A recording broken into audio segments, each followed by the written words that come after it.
இயேசு கிறிஸ்துவ உங்களுடைய வாழ்க்கையில கோபப்படுத்திடாம இருங்க.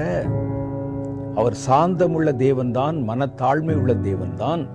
ஆனா நம்ம தவறான காரியங்களை செய்யும் போது அவருடைய கோபம் பற்றி எரியும் என்று சொல்லுகிறார். சிலர் நினைத்து கொண்டிருக்கிறார்கள், நம்ம எவ்வளவு பாவம் செய்தாலும், எவ்வளவு தவறு செய்தாலும் அவர் சாந்தமுள்ள தேவன், நம்ம சாந்தமா தான் அந்த பிரச்சனையை டீல் பண்ணுவார், நம்மிடத்துல அதை சொல்லுவாரு, ரொம்ப இனிமையா பேசியது விட்டு தம்பி அப்படின்னு பேசுவார்னு நினைக்கிறாங்க. ஆனா இயேசுக்கு இன்னொரு டைமென்ஷன் இருக்கிறது. வேதம் அதை காண்பிக்கிறது. பாவத்தை பொறுத்து கொள்ள மாட்டார். ஒரு குறிப்பிட்ட அளவுக்கு மேல பாவம் பரிபூர்ணமாகும் போது கர்த்தருடைய கோபத்துக்கு நம்ம இலக்காக நேரிடுகிறது.